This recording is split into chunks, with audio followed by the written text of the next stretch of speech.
C'est une nouvelle semaine qui commence, mesdames, messieurs. Bonsoir ou bonjour, ça dépend de l'heure à laquelle vous suivez votre émission d'analyse et débat. Pour ce week-end, nous allons échanger autour de 3 sujets qui sont d'actualité. Le premier sujet, c'est d'abord cette rencontre de Nairobi. Une frange, voulais-je dire, et quelques opposants se sont réunis aux côtés ou autour de Joseph Kabila pour réfléchir sur l'avenir de la RDC. En deuxième position, nous allons parler de cette première sortie médiatique du gouverneur du Haut-Katanga. Il reste gouverneur jusqu'à preuve du contraire parce que celui qui fait bien sûr office actuellement, il est intérimaire. Et en troisième position, nous allons parler de ce fameux braquage manqué ou raté à Kinshasa. Voilà les 3 sujets autour desquels nous allons parler dans cette émission d'analyse et débat. Mais bien avant, nous allons accueillir les invités du jour. Nous commençons avec vous, Phili Toumba, journaliste et criminologue. Bonsoir et bienvenue. Bonsoir Ben, bonsoir Bastien, bonsoir à tous les téléspectateurs de notre télévision qui nous suivent en ce moment. Voilà, c'était un plaisir de vous recevoir sur ce plateau. Ben, le plaisir est partagé. Voilà, le deuxième invité du jour, il s'agit de Patient KMB, qui est un habitué de InfoScanner. Bonsoir et bienvenue. Bonsoir Monsieur Ben, bonsoir également à tous ceux qui nous suivent de partout. Bonsoir à mon co-débatteur de ce soir. Merci pour l'invitation. Voilà, le troisième invité, nous espérons qu'il va nous rejoindre avant la fin de l'émission. Il s'agit de Junior Menji, qui est cadre de l'UDPS. Le temps pour nous de commencer avec vous, Phili Toumba, Nairobi, une fois de plus, qui accueille des opposants pour réfléchir sur la nation. Comment vous trouvez ça? Nairobi commence à devenir une terre légendaire pour des événements importants politiques de ce pays, la RDC. Moi, je pense que c'est une forme de pression que l'on fait sur le régime ou sur le gouvernement, non seulement pour améliorer les choses, mais aussi pour se rappeler que l'alternance n'a pas de limite. Mais ce conclave de Nairobi peut être perçu dans 2 angles. Le premier est celui d'une opposition qui cherche à s'unifier pour focaliser les efforts et améliorer les choses.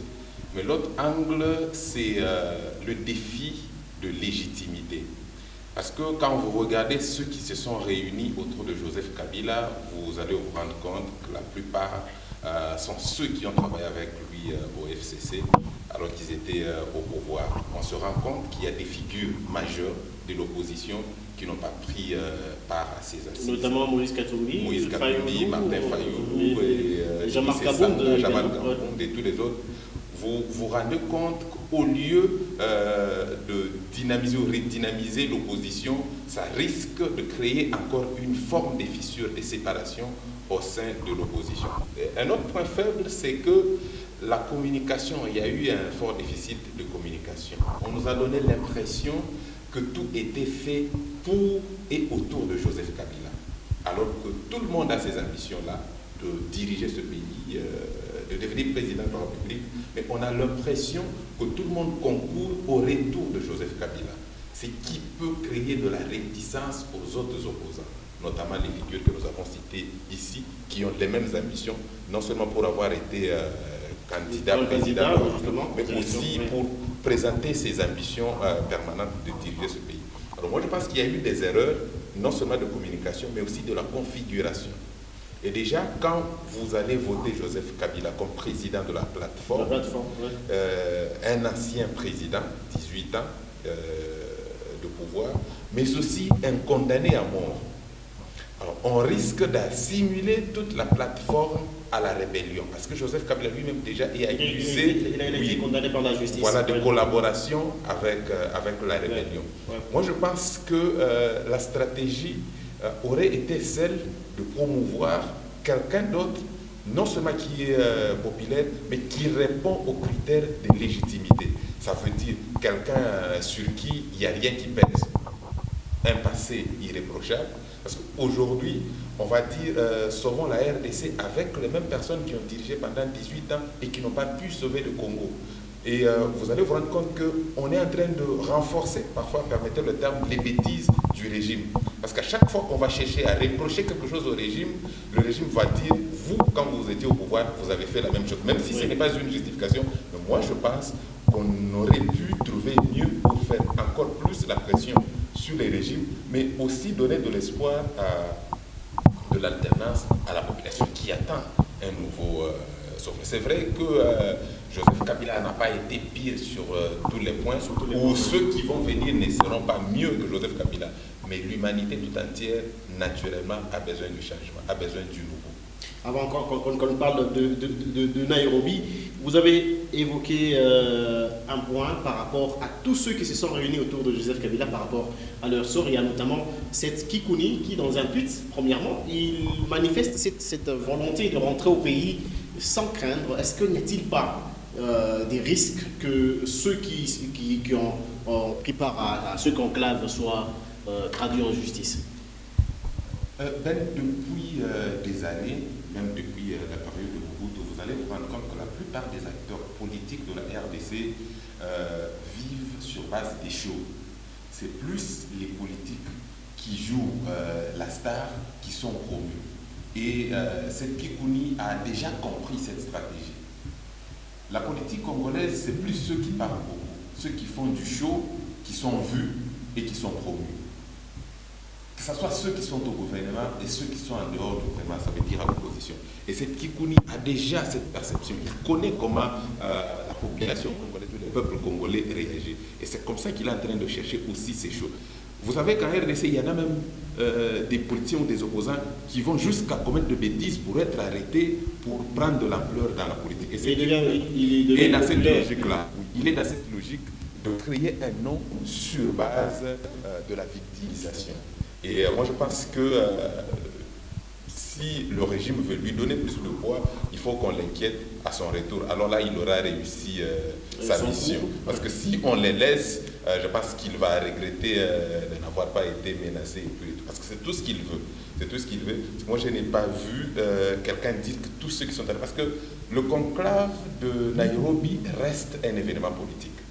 Quoique lié à Joseph Kabila, qui a des amis avec la justice, mais ça reste un événement politique. Moi, je ne vois pas la justice s'attaquer à quelqu'un qui a participé à un événement politique, d'autant plus que nous sommes dans un pays démocratique. Du point de vue de la démocratie, cette Kikouni n'a rien fait qui puisse lui coûter de poursuites judiciaires.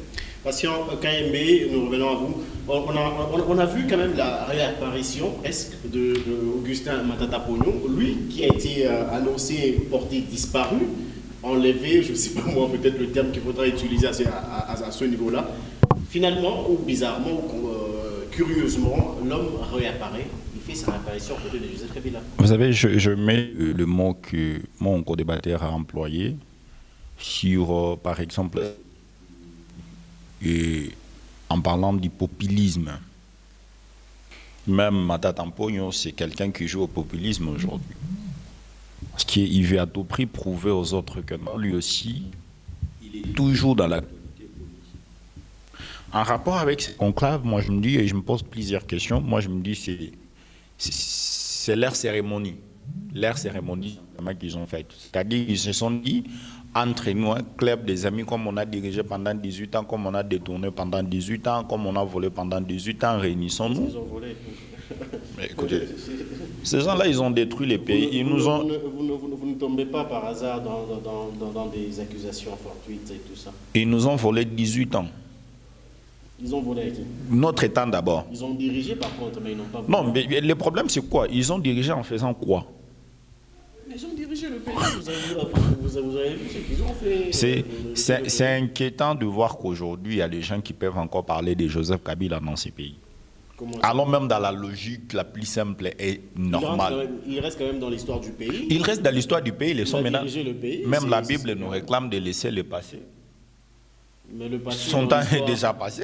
Aujourd'hui, Kabila ne peut pas réunir encore les gens tout autour de lui pour dire que lui va encore redevenir président dans ces pays. Après 18 ans, des chaos qu'il a sémés dans ces pays. C'est pourquoi vous verrez que quand vous voyez les leaders de l'opposition aujourd'hui, ils ne se sont pas rendus là-bas. Il y a eu un leader de l'opposition là, il n'y en a pas eu. Non, il y a eu Matata Ponyo qui est aussi. Matata Ponyo n'est pas leader de l'opposition. Son leader, parti politique. Il a un parti politique implanté au oui, niveau national. le problème c'est que même moi je peux lancer aujourd'hui un parti politique, je le lance au niveau national. Ça ne fait pas de moi leader de l'opposition. Mais il n'y a pas que Matata, il y a d'autres anciens gouverneurs. Oui, des anciens. C'est pourquoi j'ai dit les clubs. Il y a des personnalités. Non, vous voyez, quand vous prenez par exemple des personnes comme de Franck Diongo, lorsqu'on débat, il ne faut pas débattre. Il ne faut pas citer les noms comme de Franck Diongo, de Seth Kikouini. Ce sont des gens qui cherchent à s'enrichir. Donc, leur moyen de chercher à s'enrichir, c'est en créant de baisse et en s'alliant avec des gens qui, en réalité, doivent les donner quelque chose. Aujourd'hui, Franck Diongo ne peut pas se déplacer. Vous comprenez la chose. Non, Franck Diongo aujourd'hui ne peut pas se déplacer. S'il a une bonne mémoire et qu'il était intelligent, il n'allait jamais se déplacer pour aller s'asseoir sur la même table que Joseph Kabila. Il connaît très bien ce que Joseph lui a fait subir. C'est connu de tout le monde dans ces pays. Personne ne peut ignorer ça. La politique est dynamique. Hein? Oui, non seulement la politique est dynamique, okay. La politique c'est aussi un problème d'enjeu et ne nous voilons pas de face d'intérêt également. Si je dois revenir sur ce que mon ami ici disait, non, honnêtement, on ne peut pas parler de la RDC sans parler de Joseph Kabila. Non, il ne faut pas. Là, vous. On ne peut pas parler. Non, il m'a pris par les mots. Il m'a pris par les mots. Elle n'est pas du passé. Non. Alors, au-delà de tout ce que Joseph Kabila a fait, que nous pouvons dire de mauvais dans ce pays, mais il y a quand même des réalisations. Non, pas quand même. Il y a beaucoup de réalisations que Joseph Kabila a fait et pour lesquelles nous devons le féliciter. Rappelons-nous que quand Joseph Kabila arrive au pouvoir, le pays est totalement... C'est juste, monsieur Ben, excusez-moi, non, c'est moi qui avais d'abord déjà la parole. Justement, Passion, vous allez réagir. Joseph Kabila a fait ce qu'il a fait. Oui, après 18 ans, il a eu passation civilisée de pouvoir. Joseph Kabila devient un ancien président de la République, il devient un sénateur à vie. Seulement pour ces statuts-là, d'ancien président de la République ou de sénateur à vie, moi je pense que Joseph Kabila a tous les droits d'utiliser tous les moyens pour le bien de ce pays. Mais comme je le disais, la posture actuelle de Joseph Kabila ne lui permet pas de s'afficher comme il est fait, d'être la star de l'événement. Vous voyez, moi je pense que c'est le seul problème. Mais reprocher à Joseph Kabila de trouver les moyens ou de prendre des initiatives pour l'amélioration des conditions de vie des Congolais, moi je pense que ce serait trop méchant. Mais se mettre en star, moi ce que je refuse à Joseph Kabila, c'est se mettre en star. Penser à un retour au pouvoir. C'est ce qui n'est pas bon. Mais dire que Joseph Kabila a été mauvais dans tout le monde, moi je pense qu'il mérite encore certains de nos éloges parce qu'il y a des bonnes choses que Joseph Kabila a fait pour ce pays, notamment la réunification. Et aujourd'hui, on parle par exemple de tribalisme et de toutes ces choses que Joseph Kabila a pu éviter à son époque. N'a-t-il pas préparé son retour parce qu'il aurait dit dans pratiquement dans les derniers discours, il dit « Je ne vous dis pas au revoir, mais à très bientôt ». N'a-t-il pas prévu de revenir pour... Oui, mais c'est ça que je dis. Ce que je dis est qu'il y a des stratégies qu'il a utilisées pour lesquelles nous pouvons le critiquer, le reprocher, notamment le fait d'aller cette stratégie qui n'est plus inédite, celle de passer le pouvoir à Tshisekedi pour le récupérer un peu plus tard, parce que c'est ce qu'ils sont en train de dire. Déjà, en disant ça, nous, Congolais, nous pouvons nous dire que ce n'est pas une personne à qui il faut faire confiance pour le retour au pouvoir. Mais ça ne veut pas dire que tout ce que Kabila a fait pendant les 18 ans était mauvais. Non, il y a des choses pour lesquelles nous lui devons beaucoup de respect. Voilà, parce qu'on revenons à vous. Alors, il faut que je puisse d'abord préciser une chose. Lorsque nous ne pouvons pas parler de Kabila, cela ne veut pas dire que nous pouvons oublier Kabila. Non, on ne peut pas oublier Kabila. C'est-à-dire quoi aujourd'hui, Kabila ne peut pas encore commencer à se réunir pour dire que non, il doit faire je ne sais moi quoi. Il a eu suffisamment le temps pour faire tout ce qu'il pouvait faire. Moi, j'ai toujours dit aux gens du PPRD, aux gens de l'FCC, on nous a enseigné par des professeurs Néhémie et autres. Des professeurs qui, sur les papiers en droit, ce sont des personnes très intelligentes. Mais à la base, quand ils se réunissent tout autour de la question, non, Joseph doit revenir, Kabila doit revenir, parfois je me pose des questions. Pourquoi ils enseignent encore? on doit les retirer d'abord la qualité des professeurs là. Lorsque je parle de Kabila dans le passé, qu'est-ce que je dis? Je ne dis pas qu'aujourd'hui on doit oublier Kabila. Non. On sait déjà que non, c'est un ancien président, il reste dans les palmarès des anciens présidents, comme Mobutu est parti, comme Kasavubu est parti, comme Mouzé bien sûr, lui aussi, tout comme Félix aussi sera un ancien président. Non, c'est ce que j'ai dit. C'est pourquoi j'ai précisé en disant, tout comme Félix aussi sera un ancien président. C'est-à-dire quoi? Il a eu le temps de faire son temps, il a réalisé ce qu'il a pu réaliser. Maintenant, moi, ce qui me fait mal, c'est de voir toujours parmi nous, les Congolais, certains Congolais qui, en réalité, par exemple, quand vous parlez d'unifier le pays, il a fait. C'est une réalité? Non, c'est une réalité, mais ça me fait mal. C'est un droit, c'est une obligation. Nous ne devons pas remercier le gouvernement à qui on a légué ou on a donné notre pouvoir d'avoir posé un acte digne qu'il doit faire. Mais c'est quand même quelque chose à féliciter. Non. C'est ça le problème. Un père dans une maison a l'obligation de nourrir ses enfants. Les enfants ont le devoir et l'obligation de respecter leurs parents. C'est une obligation. Après, quand vous avez donné la nourriture, il faut savoir dire merci. Effectivement, c'est pourquoi on a dit, pendant les 18 ans, on a remercié Joseph Kabila d'avoir réalisé ce qu'il a réalisé. Il est allé passer, là on avance. On ne peut plus aujourd'hui retourner sur la question de Joseph Kabila. Non, il a unifié le pays, il a fait ceci. Ok, il a fait pendant 18 ans. Ok, il a volé aussi pendant 18 ans. Il a enrichi aussi sa famille. Vous n'avez pas de preuves? Il y a des preuves. Dans notre pays. Vous n'avez pas de preuves de ce que vous affirmez? Il y a des preuves de tout ceci. Attention, n'est pas tombé dans la propagation des faux bruits. Ce n'est pas une propagation de faux bruits. D'ailleurs, même quand on parle de Joseph Kabila aujourd'hui, on ne peut pas parler de son statut d'ancien chef de l'État parce que le Sénat a déjà, assez que je sache, enlevé ses statuts. Le Sénat a levé les immunités en rapport avec la qualité de sénateur à vie et non d'ancien président, quand même. Non, mais déjà, quand on l'appelle sénateur à vie, c'est ça qu'on l'octroie. Je parle en rapport à ce qu'il a dit, sénateur à vie.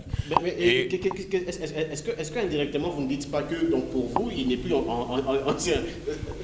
On peut, ça pourrait encore passer peut-être au niveau du Sénat, mais il reste quand même ancien chef d'État. C'est ce que je vous ai dit.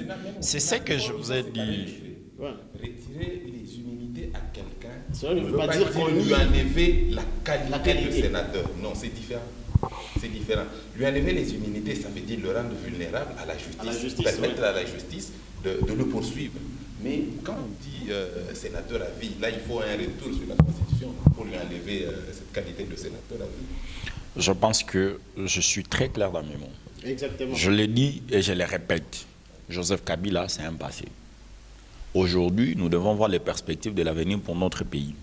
Aujourd'hui, on ne peut pas se mettre à parler. C'est un clic de personnes qui ont volé pendant 18 ans, qui se sont réunis. Vous poursuivez toujours dans vos affirmations. Oui, c'est un club des amis. C'est-à-dire quoi? Comme on a étudié ensemble, peut-être on avait dirigé à l'université. Et aussi, ils avaient dirigé, à l'exception de Franck et Seth Kikwini. Les restes ici. Et tout, c'est le club des amis de Joseph Kabila. Est-ce que vous n'êtes pas en train d'affirmer que nous sommes en face d'une mutation du FCC? C'est-à-dire on quitte aujourd'hui le FCC vers souvent le Congo?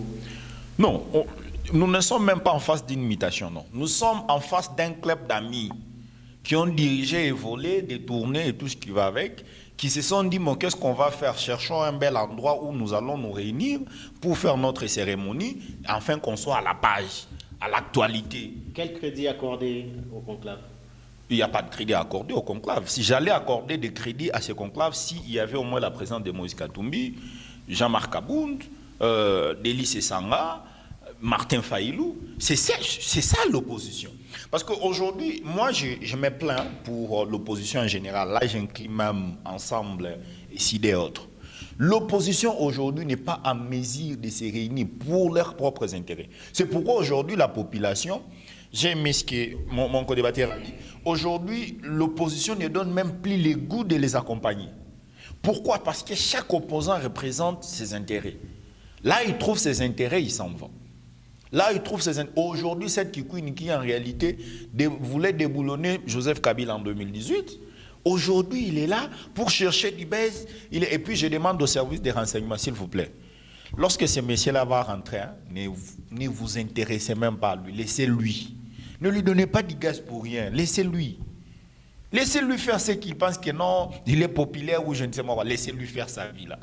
Parce que un club d'amis qui se réveille, qui se disent, mettons, misons nos moyens, payons nos billets avec l'argent de la RDC qu'on a depuis pendant 18 ans, allons-y, louons des grandes salles et puis nous allons nous réunir. Est-ce que vous avez suivi dans l'air dire ce qu'ils ont dit qui concerne la RDC en réalité? Oui, Matata Pogno l'a dit dans l'interview. Ils ont présenté ils ont parlé du social de la RDC. J'ai toujours Est-ce que cela est aussi mauvais? Avant 2023, j'avais de l'estime pour la personne de Matata Pogno parce que j'ai fait l'école du leadership. Je suis la première promotion c'est là qu'il a enseigné à son école du leadership. J'avais toujours de l'estime et je l'accordais du crédit. Jusqu'à ce qu'il a annoncé qu'il a une vision pour changer le Congo. J'ai une vision pour transformer le Congo et tout ce qui va avec, en créant du BES. C'est quand j'avais compris que nos politiques congolaises, ce sont des personnes qui créent du BES. Ils créaient du BES parce qu'ils voulaient qu'il soit arrêté pour qu'il puisse crier charnement. Lorsqu'on l'a laissé pour aller postuler, il n'a plus postulé. Lui qui avait la vision de transformer le Congo a vendu la vision à Moïse Katumbi. Donc c'est-à-dire dans ces pays, il y a des... Quand vous suivez les dires, M. Ben, quand quelqu'un a déjà écrit sur papier les dires, ce qu'il nous lit là, c'est des bêtises. Je crois que Philippe Toumba n'est pas d'accord avec vous sur ce non, je ne suis pas d'accord sur un certain nombre de points. Moi, je pense qu'à ma qualité de journaliste, il y a des propos que je ne peux pas partager avec patience. C'est ça, ouais. Parce que, vous savez, dans notre pays, nous sommes un pays de droit. Il y a que les juges qui ont la qualité de donner la qualification criminelle à quelqu'un. Ouais. Alors, aussi longtemps qu'il n'y a pas une condamnation pour vol ou pour détournement contre Joseph Kabila, moi, je ne peux pas me permettre de l'appeler voleur ou détourneur. Alors, il peut le dire sur Matata Pogno, je serai d'accord avec lui parce qu'il y a une qualification judiciaire qui le dit. Mais dire que tous ceux qui se sont réunis à Nairobi, ce sont des anciens voleurs, des anciens détourneurs... Ça, c'est trop fort. C'est trop fort, mais ça reste à vérifier parce qu'il n'y a pas de qualification judiciaire qui le dit. Et donc, en tant que journaliste, je me désolidarise. Maintenant, moi, je suis politique et en étant politique, je précise... Vous aurez le temps pour réagir. Par rapport au crédit que nous pouvons donner au conclave de Nairobi, il y a des événements politiques qui commencent comme ça, avec beaucoup de faiblesse. Et on peut critiquer comme nous sommes en train de le faire ici. Mais il faut aussi savoir que la politique, comme nous le disions, elle est dynamique et même évolutive. Ça veut dire que souvent la RDC peut commencer là où il a commencé, mais à un certain moment, il y a un certain nombre de politiciens qui peuvent rejoindre, ou même ceux qui peuvent quitter, parmi ceux qui sont déjà là. Alors, on ne peut pas conclure activement que ça n'a pas d'avenir parce qu'on ne sait pas si demain ou après-demain, Moïse Katumbi va adhérer, Martin Fayulu va adhérer, ou Denis Sesanga, ou Jamal Kaboum, on ne sait pas. On ne sait pas non plus si demain Matata Pogno va quitter et tous les autres vont quitter. Mais ce qu'il faut savoir ici, je reviens sur ce que je disais, l'initiative en elle-même ne pose aucun problème. Tout ce que je reproche, moi, Fidi, à ce conclave, c'est de mettre Joseph Kabila en star. Oui, en réalité, c'est une star. Quelqu'un qui a dirigé un pays pendant 18 ans, c'est quand même, qui a nommé les généraux, qui a organisé 2 fois les élections, c'est une star. Mais moi, je pense, comme le disait, que son temps d'être au premier plan est révolu. Il peut rester dans les initiatives, mais occuper les seconds plans. Il peut promouvoir d'autres figures. Au moins, ça donnera du crédit à l'initiative. Parce que si c'est lui qui veut venir au premier plan, on va se dire, mais qu'est-ce qu'il va faire qu'il n'a pas pu faire pendant les 18 ans? L'impunité, oui, on a connu l'impunité pendant son époque. Les détournements, oui, il y en a eu. Des problèmes socio-économiques, il y en a eu. Des tueries, l'insécurité, il y en avait. Alors, qu'est-ce qu'il va proposer des mieux? Qu'est-ce qu'il va proposer des mieux? Alors, c'est vrai aussi qu'on peut étudier l'ensemble du match en étant au gradin que sur le terrain. Alors moi je me dis, maintenant qu'il n'est pas sur le terrain, qu'il est dans les gradins, il peut faire une bonne lecture du match. Mais en ce moment-là, il peut permettre à ce que les joueurs qui seront sur le terrain occupent des postes et aient une stratégie pour gagner le match. Mais si lui veut encore enfiler le maillot et revenir sur le terrain, je pense que ça c'est trop posé. Il peut donner les idées, mais en étant à l'écart, parce que c'est ce que nous recommande la Constitution. Parce qu'il ne voudra pas combattre la dictature en violant lui-même la Constitution qu'il a lui-même promulguée. Parce que le gouvernement accuse les organisateurs ou les participants à ce conclave de vouloir déstabiliser les institutions. Et heureusement, dans l'intervention de Patrick Mouyaya, le ministre de la Communication, il dit que Kinshasa ne craint pas.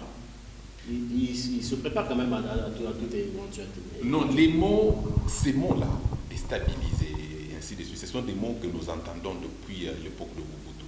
Ce sont des mots que nous entendons depuis très longtemps. Ça veut dire que quand l'opposition trouve des stratégies et des moyens, le gouvernement trouve aussi de contre-stratégies et des moyens. Ça veut dire que c'est une guerre politique. Moi, je pense que ce ne sont pas les mots qui vont nous effrayer. Le conclave cherche à déstabiliser le pouvoir. Oui, Joseph Kabila lui-même le disait à l'époque où il y avait conclave, dans le même pays, avec Félix Tshisekedi, Vital Kamerhe, Joseph Kabila, le gouvernement, le régime de Kabila, prononce ces mêmes mots. Et je me rappelle encore tous les mots et même tous les nouveaux vocables que nous avons appris avec Lambert Mende. C'était aussi pour contre-attaquer l'opposition. Donc les mots ne vont pas nous effrayer parce qu'on a déjà entendu ça. Alors, que les Congolais, les opposants se réunissent à Nairobi, ça ne pose aucun problème. Ce n'est qu'un événement politique. Moi, je ne vois pas pourquoi le gouvernement va s'affoler. Mais le problème ici, c'est qu'il n'y ait pas de lien entre la politique saine et la rébellion que nous connaissons dans la partie est du pays. Alors, la peur que moi j'avais, c'est que ces opposants se retrouvent autour de Joseph Kabila. Je m'imagine que c'est peut-être pour ça que certains autres opposants n'ont pas voulu rejoindre ce conclave, parce qu'on pense que quelqu'un qui a été fiché comme criminel, comme collaborateur ou comme manipulateur de président ne peut pas réunir les gens autour de lui.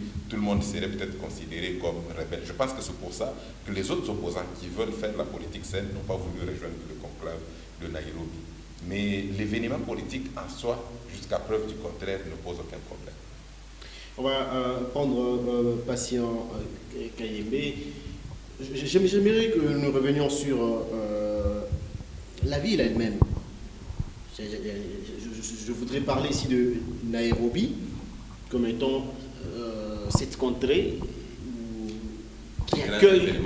qui accueille tous les événements politiques de la RDC. En 2018, c'est même toujours, c'est la capitale, je pense, la capitale Nairobi qui accueille l'UDPS et l'UNC en 2018, et c'est de là qu'est né le cash.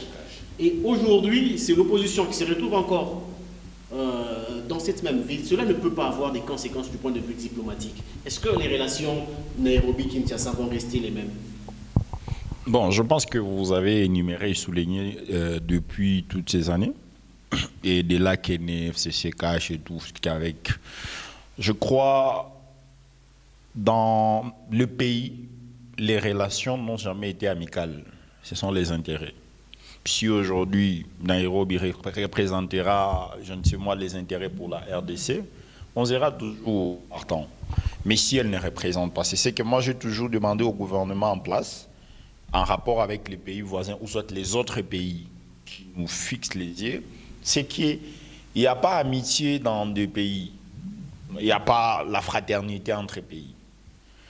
Aujourd'hui, la réalité cachée derrière le fait que les politiques se réunissent toujours là-bas, et même les comprennent, parce que c'est eux qui optent pour ces pays, ou soit pour cette capitale, mais pour voir que non, ben voilà, entre la RDC et ces pays avoir, je ne sais moi, des problèmes, ben il y en aura toujours. Parce qu'entre pays, entre États, nous ne sommes pas de famille, nous ne sommes pas de frères et sœurs.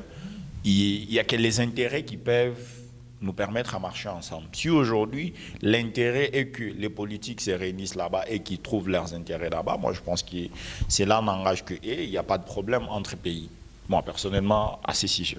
Entre-temps, au conclave, ils prévoient la pression politique, mobilisation pacifique et diplomatie. C'est ce qu'a affirmé d'ailleurs cette Kikouni dans le dialogue interne entre Congolais, Fili Toumba. Est-ce que cela sera possible pour l'opposition qui aujourd'hui est considérée comme étant une opposition qui n'est pas en forme ou qui n'est pas à mesure de mobiliser le peuple?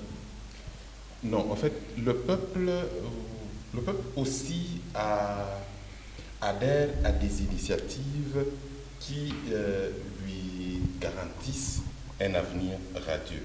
Moi, je pense que le même Félix Tshisekedi ou Kamere, à l'époque, qui arrivait à mobiliser la population, n'avait pas beaucoup d'aura à l'époque. Moi, je pense que ce sont les intérêts ou ce sont les promesses qui vont faire à ce que la population adhère à les options qui ont été levées à Nairobi. Mais Ben, si tu permets, je peux revenir sur la question de patient par rapport à Nairobi qui accueille les opposants. Oui. Si vous permettez, je peux momentanément enlever ma casquette de journaliste pour mettre une casquette de criminologie. Moi, je pense que sur base des propos que nous suivons depuis un certain moment, il y a le général John Numbi qui l'a dit ouvertement et à plusieurs reprises, comme quoi le pouvoir de Tshisekedi lui a été donné par Joseph Kabila. Corneille Nangaa l'a également dit.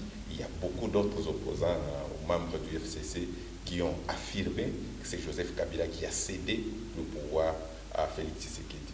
Alors si on doit maintenant retourner en arrière, on se dit, est-ce que ce n'est pas lui-même, Joseph Kabila, qui avait organisé le FCC Cash ou le Cash à Nairobi?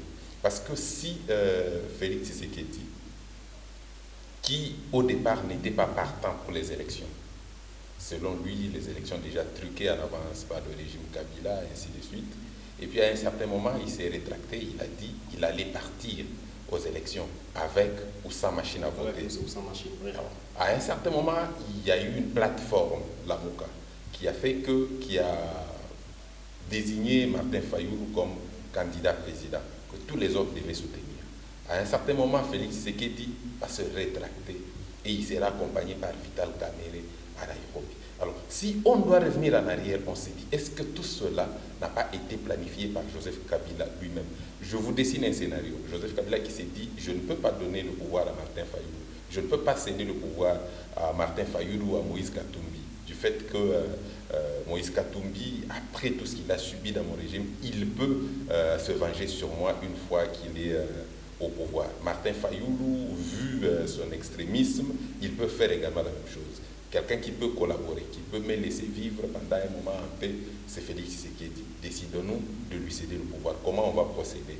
Alors c'est comme ça qu'on a planifié tout ce qui s'est passé après et Félix Tshisekedi a pris le pouvoir. Ça c'est un scénario que je conçois en tant que criminologue. Mais maintenant je me dis, est-ce que ce n'est pas Joseph Kabila lui-même, vu les relations qu'il a avec ce pays, qu'il a organisé, qu'il a préféré que ça se passe là-bas? Parce que disons-nous la vérité, à l'époque, que ce soit Vital Kamerhe, que ce soit Félix Tshisekedi, il n'avait pas suffisamment de moyens pour organiser les déplacements et tout ce qui s'est passé. Parce qu'on sait que bien avant, Vital Kamerhe avait été déchu en tant que président de l'Assemblée nationale. Il ne faisait plus partie des institutions, donc il n'avait pas de moyens.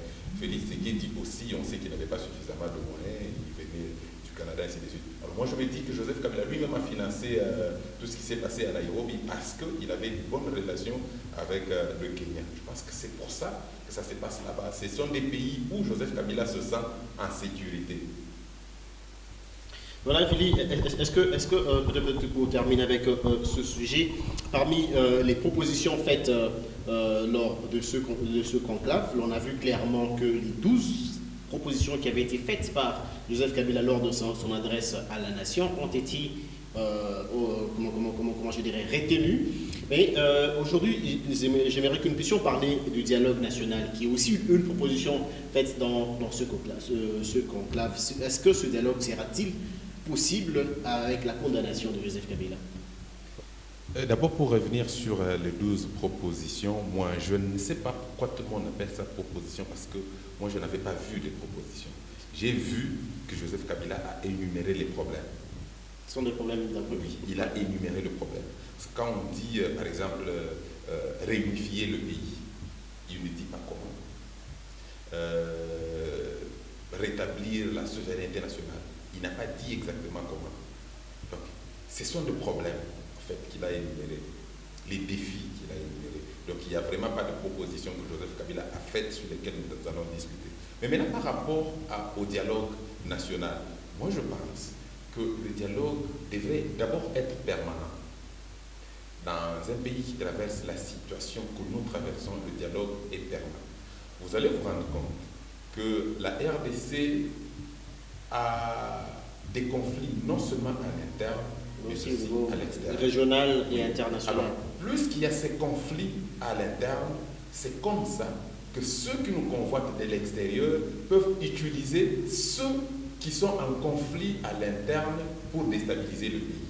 Parce que si l'opposition était saine, ou ça s'est passé normalement, moi je ne vois pas comment l'extérieur pouvait utiliser l'interne pour déstabiliser le pays. Alors, moi je pense que le dialogue est très nécessaire, important et même indispensable pour que l'on remette d'abord le point sur les i, qu'on remette d'abord, qu'est-ce que je dois dire, qu'on donne d'abord la confiance dans les deux camps, ça veut dire le gouvernement et l'opposition, qu'on parte sur des bases de confiance. Ça veut dire que l'opposition ait des garanties démocratiques. Ça veut dire pas d'acharnement, pas de poursuite, pas de menaces, pas de changement de constitution et tout ce que l'opposition réclame. Et que le gouvernement aussi ait des garanties de non-traîtrise, de non-collaboration avec l'ennemi, ainsi de suite. Moi, je pense que ce sont des points sur lesquels nous devons répartir pour ainsi savoir organiser les choses un peu plus tard. Moi, je pense que le dialogue est indispensable.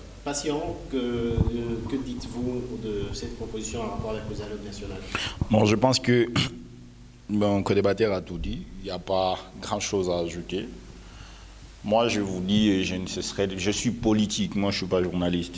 Cette histoire-là, ça ne me concerne pas et ça ne concerne pas la RDC. C'est un groupe d'amis qui se sont réunis. Proposition ou pas, dans toutes ces propositions, Joseph Kabila avait déjà 18 ans pour pouvoir réaliser cela. Tout ce qu'il a dit là, il avait tout son temps pour le faire. Donc là, ils sont dans le passé. On n'a pas à se marteler sur la question de Joseph Kabila. Il ne peut pas être d'actualité en ce moment. On peut reconnaître le fait qu'il a été président pendant 18 ans, on l'octroie ça, mais commencer à marteler sur les fausses propositions écrites sur papier qui n'a pas si réalisé pendant les 18 ans, je ne me vois pas réfléchir sur ça. Ou je condamne simplement cette Queen et Frank Diongo-Okil qui ont rejoint les clics des rebelles et des détourneurs qui ont détourné.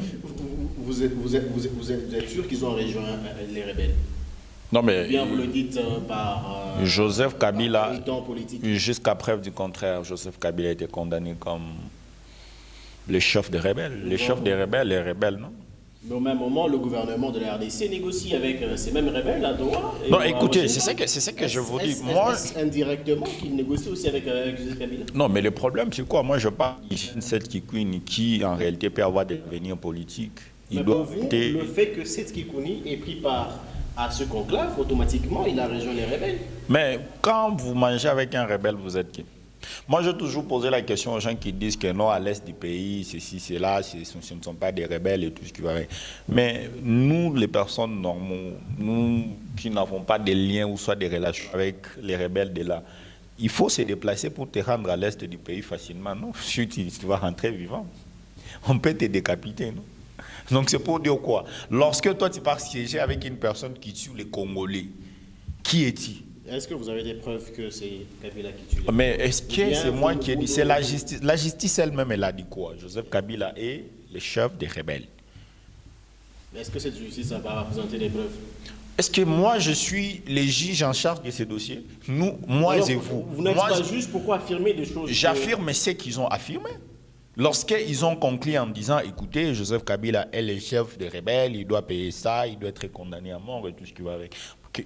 Qui suis-je pour contredire la justice de notre pays? Le gouvernement négocie avec ces mêmes rebelles. Donc moi, même si cette négociation, moi, bon, je ne veux pas trop entrer sur la négociation parce que ce n'est pas notre sujet de séjour.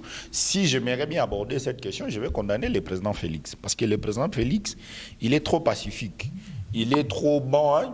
Vous voyez des personnes qui sont trop bonnes en étant à la présidence. L'affaire de l'Est du pays, il n'y a plus question de négociation et tout ce qui va avec. Il faut il faut réunir notre armée. Vous voyez, comme on a vu les sujets qu'on va entamer, je ne m'aurais pas anticipé. Comme on a vu se mobiliser sur une bêtise, c'est comme ça qu'ils doivent se mobiliser pour aller finir la guerre de l'Est. Voyez. Donc, c'est pourquoi je dis, je ne veux pas trop entrer dans ces sujets, je risque de ramener notre sujet sur notre sujet du jour. Heureusement que vous dites ça à côté d'un criminologue.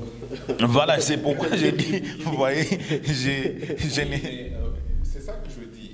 La guerre en soi, nous l'entendons, mais vivre la guerre, c'est une pire expérience. Voilà.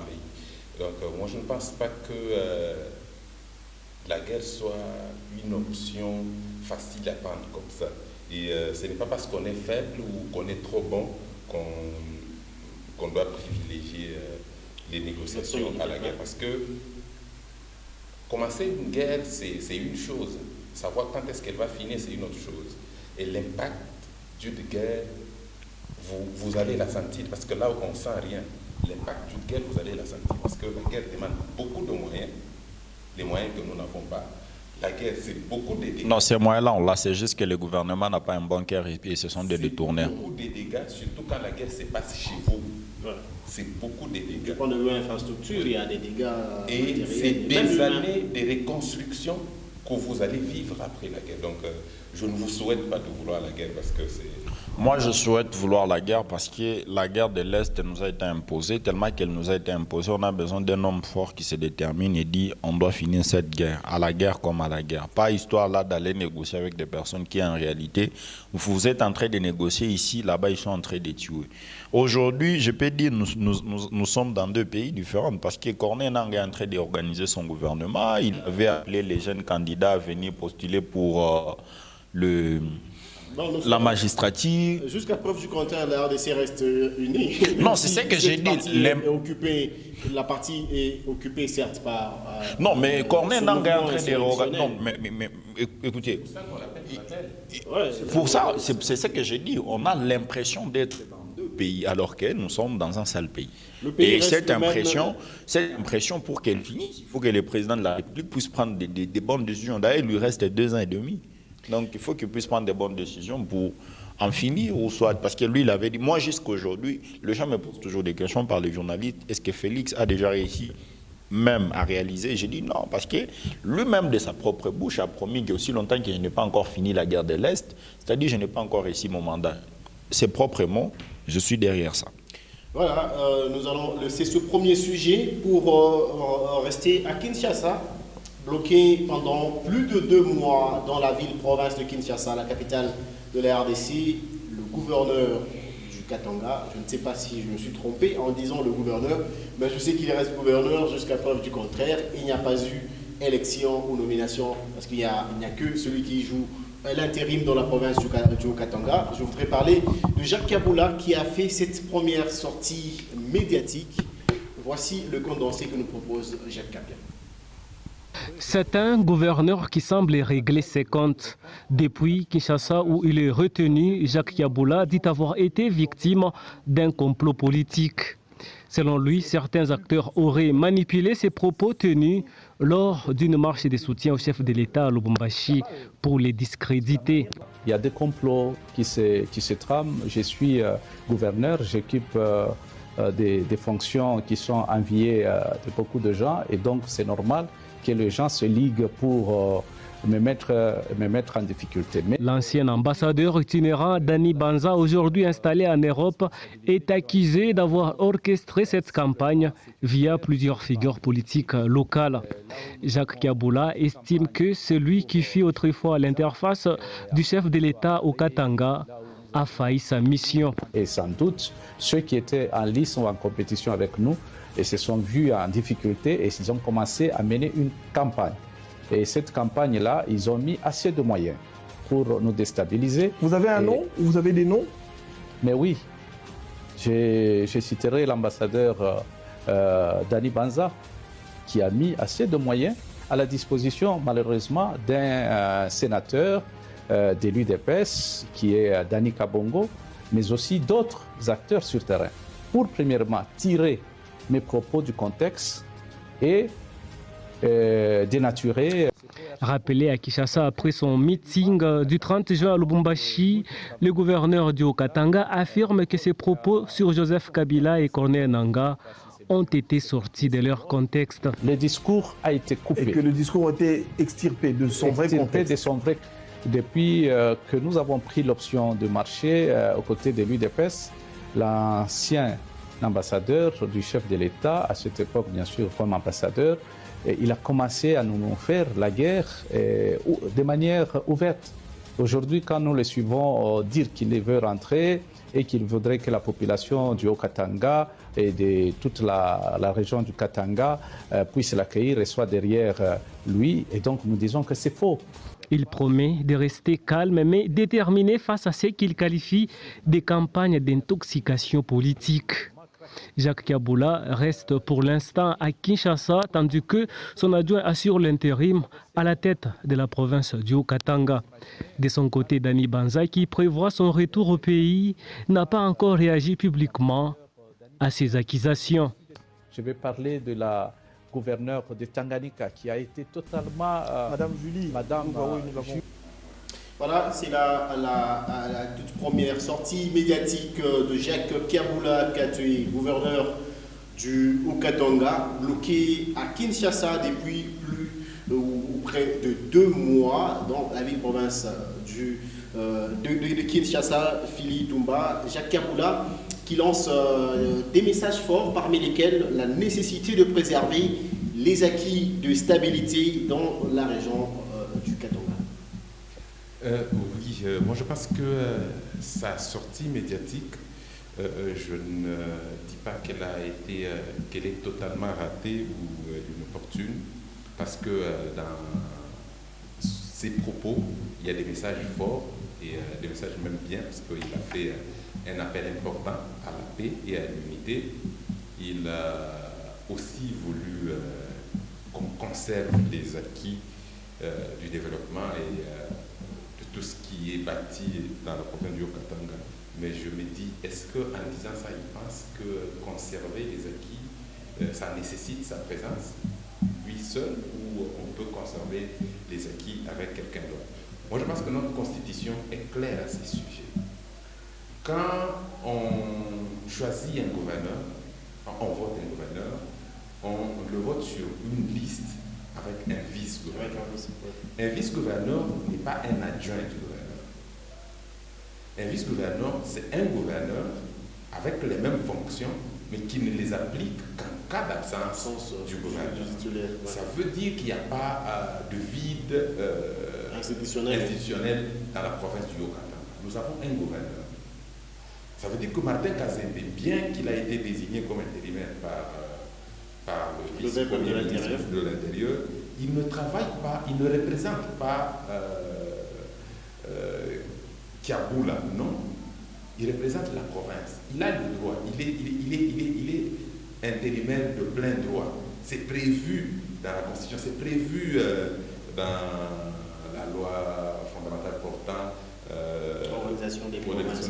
Alors, moi, je me dis que le message que Kabila lance, c'est un très bon message. La paix, l'unité, conservation des acquis, c'est un très bon message. Mais je me dis qu'il ne doit pas penser que derrière ce message, il est la personne clé de la conservation des acquis. Non. Parce qu'il peut mourir, c'est un humain. Il peut mourir, il peut tomber malade. Il y a beaucoup d'autres formes d'indisponibilité d'un gouverneur, d'un animateur des institutions. Il peut mourir. Alors, moi, je pense que conserver le message, il est bon. Mais je ne pense pas que dans sa tête, il s'est dit, pour conserver, il faut ma présence. Non. Ça peut être quelqu'un, ça peut être Martin Kazembe aujourd'hui, ça peut être quelqu'un d'autre. L'Assemblée provinciale peut constater l'indisponibilité ou l'absence prolongée du gouverneur, organiser les élections, élire un nouveau gouverneur, et les choses vont continuer. Parce qu'aujourd'hui, moi je pense que ce qui met en mal notre pays, c'est arriver à des situations où les individus pensent être indispensables. Et c'est ce qui fait qu'à un certain moment, nous autres et les autres politiciens, nous nous accrochons à des... Comment on appelle ça en Swahili? Il y a des... moi, j'appelle ça des flatteries d'adoration. Faire croire à quelqu'un que tout ne se passe bien que quand il est là. Non. Non, ce n'est pas comme ça. Alors, la sortie médiatique de Jacques Kiaboula... Vous voulez parler de Djalel? Oui, je voulais parler de Djalel. Oui, ça nous met plus dans les Djalel de faire croire à quelqu'un qu'il est vraiment des special one, alors qu'en réalité, il n'est fait que ce qu'il a trouvé. Parce qu'avant que Kiaboula n'arrive au pouvoir, il y avait Kapoko. Avant que Kapoko ne vienne, il y avait Kazembe. Avant que Kazembe ne vienne, il y avait Katum, il y avait... Ça veut dire que les choses ne vont pas s'arrêter aujourd'hui parce que Kiaboula n'est pas là. Alors, s'il estime qu'il a déjà mis les bases du développement, quelqu'un ne doit pas poursuivre. David lui-même n'a pas pu construire le temple. C'est son fils Salomon qui a construit. Et donc, les choses peuvent continuer avec ou sans nous. Nous ne sommes pas éternels. Nous ne sommes pas éternels parce que si le gouvernorat a été fait pour lui, pour une seule personne, ce n'est pas Kiaboula qui serait le gouverneur aujourd'hui. Donc, après Kiaboula, pas de déluge après Kiaboula, Patient Kayembe, mais quand même un message fort qui lance la stabilité dans la région. Bon, message fort pour la région ou dans la région, oui, nous saluons ces messages forts lancés par l'ancien gouverneur Jacques Kiaboula. Mais je ne m'aimerais pas aussi non plus tomber dans le fait que la gouvernance soit la province pour qu'elle puisse décoller ou soit aller de l'avant de mieux en mieux, il faut que la personne de Jacques Kiaboula soit au pouvoir. Non, parce que ce poste est fait pour un temps. D'ailleurs, c'est un poste électif, donc il faut être élu pour chapeauter ce poste. Sauf que ce que je plains avec nos politiques, c'est l'esprit d'aller où quand quelqu'un se retrouve au pouvoir, il s'est dit que à part moi, il n'y a personne d'autre qui peut mieux faire que moi. Nous avons remarqué depuis qu'il est parti, la ville ou soit la province du Haut-Katanga, elle évolue, elle continue à évoluer. Les chantiers qu'il a laissés, ça continue, on poursuit et autres. Donc maintenant, mettre dans la pensée des Katangais, du Haut-Katanga, écoutez, parce que quand vous suivez très bien ces dires, il veut centraliser tout ce qui s'est fait ou ce qui doit se faire sur lui. C'est-à-dire... En tant qu'initiateur, peut-être... Non, c'est ce que j'ai dit. En tant qu'initiateur, il y a eu les bonnes initiatives avec les pouvoirs passés de Joseph Kabila. Aujourd'hui, on poursuit. Après le pouvoir de Félix, il va aussi laisser les initiatives. Il y aura à réaliser ce qu'il a réalisé. Et les initiatives qu'il va laisser, les autres aussi vont poursuivre. Il faut qu'on se mette ça dans la tête parce que j'ai comme l'impression que nos politiques aujourd'hui, ou nos pères politiques, ont tendance à nous faire croire qu'ils sont éternels pour le pouvoir. Donc, c'est-à-dire, aussi longtemps qu'il n'est pas encore mort, il doit occuper un poste quelconque, et ces postes, lorsqu'il l'occupe, la vision, là, c'est lui. C'est comme ça que vous verrez même au niveau national, excusez-moi de faire cette comparaison, on est en train de nous changer de personnes. Quelqu'un qui a échoué à ses ministères, on les sort à ses ministères, on les met à notre ministère. Ça, c'est un problème qui fait même qu'on ait un problème de décollage de notre pays. C'est sur base de quels critères que vous savez qu'il a échoué ou bien il a réussi? Non, mais quand on réussit dans un ministère et qu'on se rend compte que la personne a réussi, le premier critère est que tu seras reconduit à ce ministère parce que tu dois continuer ce que tu as commencé. Non, pas forcément, je sais très bien que pas forcément, mais il faut quand même que tu sois reconduit à ce ministère pour continuer des initiatives que tu avais débuté avec. Mais lorsqu'on t'échange, tu étais aux hydrocarbures, on te met au ministère des Sports, c'est pourquoi nous nous retrouvons aux hydrocarbures, tu n'as rien fait au ministère des Sports, tu es parti nous prendre plus de 10 millions, tu as envoyé là-bas. C'est comme ça aussi avec la ville, la province, c'est comme ça aussi avec la province du Haut-Katanga. Ça peut être un problème de signature, ça peut être un problème de compromis. Reconduire quelqu'un n'est pas... Ne veut pas dire forcément que le monsieur... Non, c'est ce que j'ai dit. Vous êtes par exemple dans le domaine de la santé. Il y a quelqu'un qui signe un financement ou c'est pas moi un projet et le bailleur s'est dit on ne peut pas en cours de ce projet changer de ministre, ainsi de suite. On va peut-être continuer avec ce ministre jusqu'à ce que le projet finisse. Ce que vous dites est totalement vrai. Moi, je suis sur les figures. Donc, c'est-à-dire quoi? Le fait ou soit la pensée de nos autorités ou soit nos pères politiques qui se disent qu'ils doivent être toujours à des postes soit ministériels, soit gouverneurs, comme par les discours de l'ancien gouverneur Jacques Kiaboula. On s'est dit, on a tendance à croire que si aujourd'hui le Haut-Katanga est ce qu'il est, c'est Jacques Kiaboula. Et que si ça doit dépasser ce qu'il est aujourd'hui, Jacques Kiaboula doit rester au pouvoir. Alors que c'est un mandat, ça va passer, il y aura une autre personne comme il y a eu les autres, il doit comprendre et tout. Je comprends si sa dépression, il déprime parce qu'il ne s'attendait pas à ce qui lui est arrivé. C'est comprends, cher ancien gouverneur, c'est des coups politiques. En politique, vous n'êtes pas des amis. Entre-temps, oui, puisque vous parlez de politique, de la politique où il n'y a pas d'amis, dans son message, il y a quand même des gens qu'il cite, soi-disant qui ont initié, des gens qui ont œuvré pour déstabiliser son pouvoir en tant que gouverneur. Alors là, je sors mon côté politique, j'entre dans ma casquette juridique. Je me dis, sur ces sujets, je n'ai vraiment pas de commentaires à émettre parce qu'il est l'auteur de ce qu'il a dit. Ce sont des accusations directes qu'il accuse ces personnes qu'il a citées.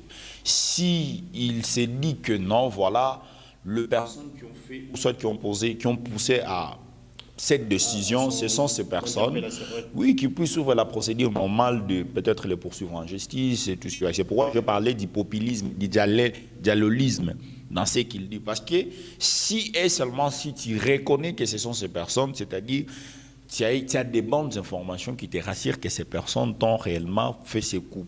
Alors, sur ces sujets, je préfère rester juridique. Vous préférez donner votre langue au chat, même s'il en aura deux. Oui, donc je ne préfère vraiment pas entrer dans... Alors, moi, je condamne le confrère. Je condamne le confrère parce que je pense que ce sont des questions préparées. Ouais. Et si il était animé de bonne foi, il allait dire au gouverneur d'éviter cette question-là. Parce que j'ai essayé de me mettre dans tous les états. Je suis allé même à prétendre la folie pour essayer de comprendre le lien de cause à effet entre les accusations et ce qui lui arrive. Je n'ai rien trouvé. Je me suis même permis de prendre la place de ma fille de 6 ans. Je n'ai pas compris. Mais écoutez, Jacques Yabula est élu gouverneur pour un second mandat. Il a eu des challengers. Et j'ai eu la chance de prêter mes services à l'époque au président de l'UNAFEC, qui voulait aussi devenir président de l'Assemblée provinciale. Alors, il y a eu des enjeux. D'abord, par rapport aux plateformes. Par rapport aux plateformes, on a voulu que ce soit l'UDPS qui prend la tête de l'Assemblée provinciale pour céder le gouvernorat à Ardèche. Ouais. Parce que si c'est une autre plateforme, un autre parti qui avait pris la présidence à l'Assemblée provinciale, ce serait forcément un UDPS à la tête de la province comme gouverneur. Ouais. Il y a eu ces compromis-là. Et moi, je suis un témoin de certaines conversations téléphoniques entre le président de l'UNAFEC et celui dont on accuse ici Dani Banza. Dani Banza, l'ambassadeur, oui, l'ancien ambassadeur itinérant. Il était président de la plateforme où l'UNAFEC faisait partie. Et lui, il avait catégoriquement refusé que Lungangue puisse postuler comme président de l'Assemblée provinciale. Parce qu'il était d'accord que ce soit un UDPS qui prend. Moi, j'étais témoin. Alors, je ne sais pas à quel niveau Dani Banza a combattu le gouverneur Kiapula en ce qui concerne ce qui lui arrive. Je sais qu'à ce moment-là, à cette période, Dani Banza pouvait aussi parrainer certains d'autres candidats. Alors, de conflits ou de challenges préélectoraux ne peuvent pas vous poursuivre après. C'est Kiapula qui a été élu gouverneur. Il a géré pendant une certaine période. Moi, je n'ai pas entendu. Je suis aussi journaliste. Donc, je mène aussi des investigations. Je n'ai plus entendu de conflits entre deux gouverneurs Kiapula et Dani Banza. Je n'ai pas entendu. Même s'il y a eu des conflits, ces conflits n'avaient rien à voir, n'avaient rien à voir avec la situation de Jacques Yabula. Après, il y a eu ces discours du 1er juillet. Alors, à ce moment-là, je me suis posé des questions. Si Dani Banza a mis les moyens pour perturber, déstabiliser le pouvoir de Jacques Yabula, qu'est-ce qu'il a fait? Est-ce qu'il a marabouté? Est-ce qu'il l'a envoûté? Est-ce qu'il lui a mis les paroles dans la bouche? Que réponse-t-on à Jacques Yabula dans... On y arrive. On y arrive. Oui. Juste après ce meeting du 1er juillet où Yabula a déclaré tout haut, tout le monde l'a entendu, que le conflit c'est entre la RDC et le Rwanda. il n'y a pas de problème. En fait, les problèmes qu'il y a entre Joseph Kabila et Corneille Nangaa, ce sont des Congolais, on va régler ça en interne. Vu comme ça, moi je ne vois pas le mal qu'il y a dans ce propos. Mais malheureusement, au moment où Jacques Yabula prononce ce discours, il y a des problèmes sécuritaires au niveau du pays. Il y a des généraux qui sont arrêtés, il y a des coups d'État, des prétendus coups d'État montés qui sont déjoués. Vous voyez, il y a des poursuites contre Joseph Kabila où on l'accuse d'être rwandais, où on l'accuse d'être connivence avec les Rwandais et tout et tout et tout. Alors quand vous prononcez ce genre de discours, vous contredisez le chef de l'État qui à l'époque disait que c'est lui qui est responsable de tout ce qui nous arrive, ce Joseph Kabila. Il y a déjà une certaine contradiction. Il pouvait y avoir des malentendus. Et on a convoqué Jacques Yabula pour ça. Moi, je pense qu'il allait se justifier. Ces propos, moi je ne voulais pas dire ça, je voulais dire ceci. Même s'il pense qu'il y a eu montage, même si on a sorti, comme il dans est son dit, contexte, ces propos dans leur contexte, il ne pouvait que justifier.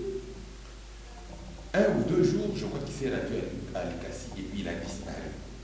Vous êtes gouverneur de province. Vous disparaissez. Sur le plan politique, oui, vous êtes gouverneur de province, ça ne pose pas beaucoup de problèmes. Vous pouvez disparaître sur votre vous pouvez éteindre votre téléphone, vous pouvez ne pas donner de rapport à Kinshasa, ça va. Mais vous êtes le président de la plateforme. Non, pas de la plateforme. Vous êtes le président du Conseil provincial de sécurité. Ça veut dire que chaque jour, vous devez envoyer des informations à Kinshasa sur la situation sécuritaire de votre province. Vous éteignez le téléphone. La hiérarchie ne sait pas vous atteindre. La hiérarchie ne sait pas avoir votre rapport. Oui, vous dites que vous êtes malade. C'était un AVC.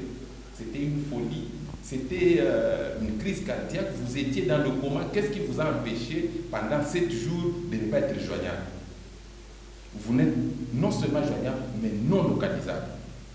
On a même lancé des avis de recherche pour voir si vous êtes à l'interne ou à l'extérieur, si vous avez quitté le pays ou pas. Et donc, vous voyez, tout ça, ça pose problème.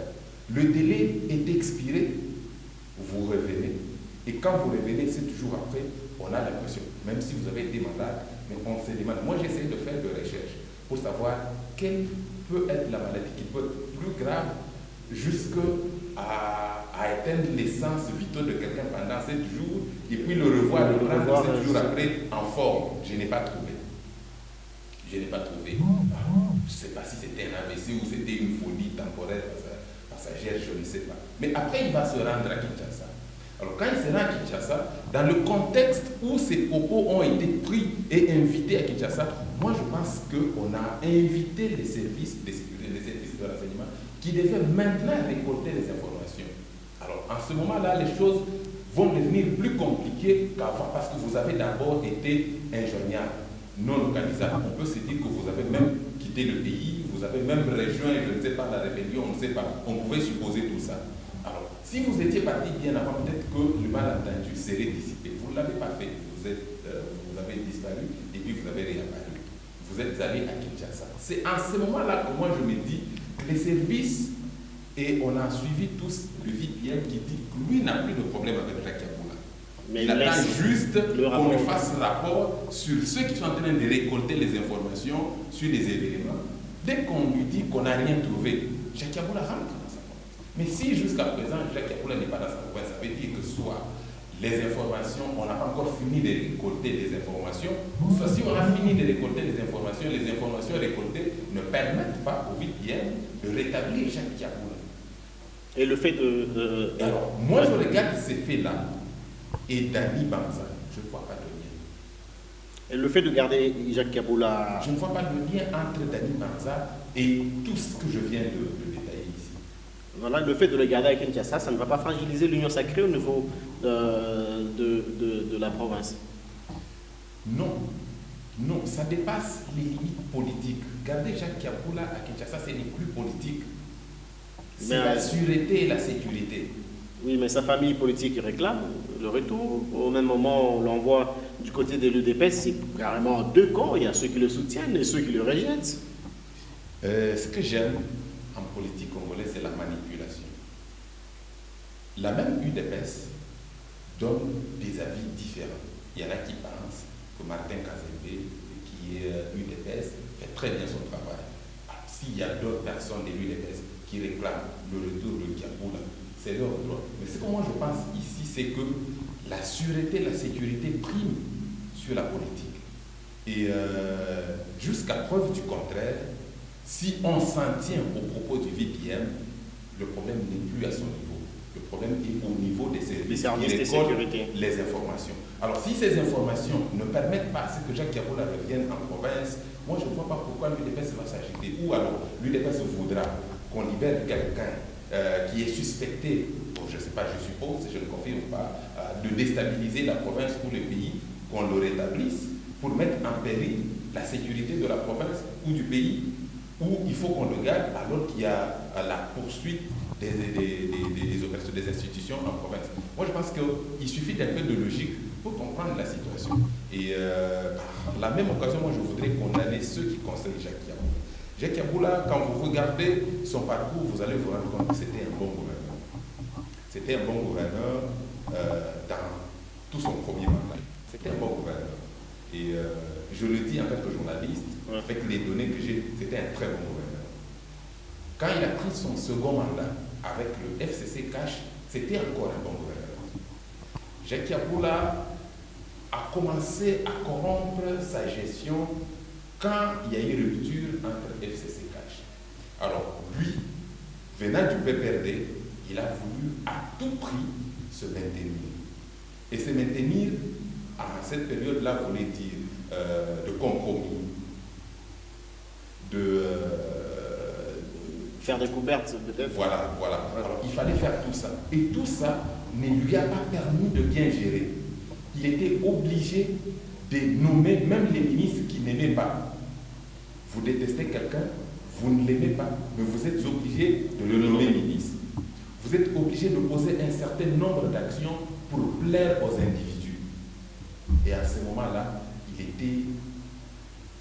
il n'avait plus beaucoup de choix, beaucoup de manœuvres dans sa gestion, et c'est ce qui a posé beaucoup de problèmes. Alors que moi, je pense qu'en vrai politique, Jacques Yabula, vu dans ces conditions-là, il n'était plus à mesure de bien gérer. Il aurait dû démissionner. Voilà. Et il sortirait par la grande porte. Puisqu'on est en train de parler de la sécurité, rapidement, nous allons nous rendre à Kinshasa, où est bloqué Jacques Yabula. Mais cette fois, nous allons parler de cette autre affaire, le troisième et dernier sujet du jour, un braquage manqué ou raté. Des précisions dans ce carton. Jamais les Kinois n'avaient vécu une telle panique. C'est jeudi matin, entre 9h30 et 10h juste, des hommes armés ont fait irruption dans la banque de la place Victoire. Ils ont tiré plusieurs coups de sommation et ont sémé la confusion dans tous les quartiers. Les assaillants se sont retranchés à l'intérieur de la banque, prenant en otage employés et clients. Une scène digne d'un film d'action. Sur des vidéos partagées sur les réseaux sociaux, on voit des personnes allongées au sol sous des menaces des armes. La police nationale congolaise est rapidement intervenue. Des échanges de tirs ont éclaté autour du bâtiment. Le périmètre a été bouclé.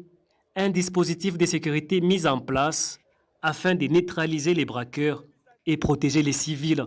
C'est depuis 9h30 qu'il y a eu un dolpa au niveau de la Bank sur l'avenue Kassavo en face de Place des Artistes. Ils sont rentrés dedans, il y avait une bande qui était restée dehors, et heureusement il y avait aussi la police militaire qui régulait la route. Et ils ont trouvé un monsieur déguisé en chef coutumier un peu bizarre. Quand ils l'ont fouillé, ils ont vu une arme. Le temps de le filer, il voulait rentrer dans la banque, il s'est échappé. Il y avait aussi un véhicule IAS en train d'attendre, le voyou qui était à l'intérieur, une fois opéré pour qu'il puisse partir. Maintenant, il y a une bande qui a fui, l'autre qui est resté jusque-là à l'intérieur de la banque. Le commissaire provincial est là sur place avec son équipe, sont en train de contrôler la situation. Il y avait, si c'est 2 ou 3 véhicules, il y a 2 autres qui ont fui, il y a un qu'on a arrêté, on a arrêté les chauffeurs. Par contre, il y a encore un nombre de voyous qui sont restés à l'intérieur de la banque. Vers 11h, plusieurs complices avaient déjà été interpellés, mais certains ont réussi à s'enfuir. L'opération policière s'est poursuivie pendant plusieurs heures pour sécuriser totalement la zone. Zone où le périmètre est largement sécurisé, les dispositifs policiers, militaires renforcés sur place. C'est vraiment le suspense en ce moment même. La tension est restée vive à la place Victoire. Les commerces ont fermé, la circulation a été bouclée et les habitants peinent encore à reprendre leurs esprits après cette matinée de terreur.